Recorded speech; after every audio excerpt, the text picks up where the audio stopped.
Onward as one. Happy day, Singapore.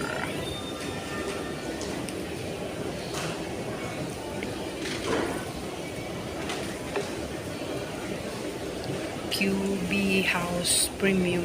You know yung QB House Premium? It's cutting hair. Yeah, it's a cutting hair. Bakery.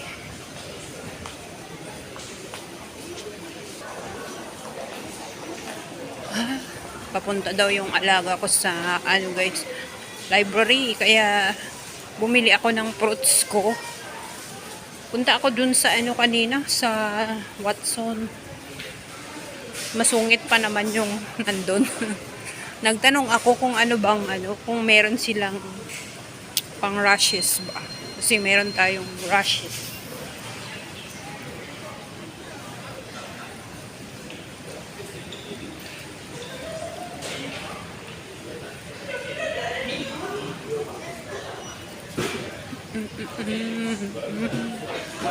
Parang umulan ba? Kasi may payong yung auntie.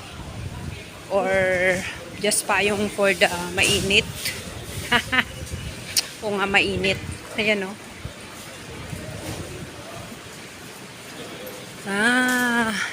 Good.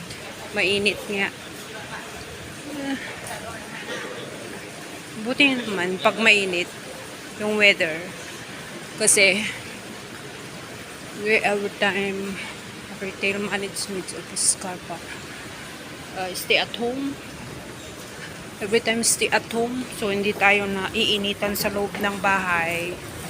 Kaya minsan naman tayo maglakad-lakad sa mainit na lugar para naman mainitan yung balat natin, kasi lagi na lang walang init sa loob lang ng bahay. Lalo sa akin, 2 weeks na nasa loob ng bahay. So sa Sunday pa ako makakalabas. O diba, lumabas ako nung 6. So nung Sunday 13 hindi ako lumabas, guys. So 1 week yun. So this week na ulit. So nandun lang ako sa bahay, diba? So hindi pa rin tayo nasisinagan.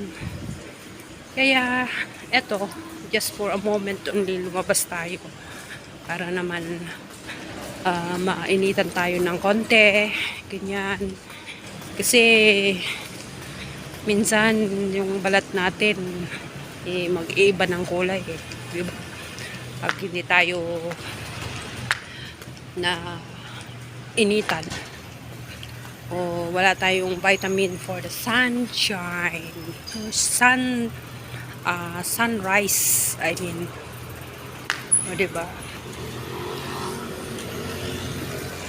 So I think you look familiar here because I every time vlog this place, okay? So we go to their side para makapag-cross tayo ngayong mamaya. Now is almost 11 AM. So medyo mainit-init na, guys. Ayan. So ikat ko muna to, guys. Okay.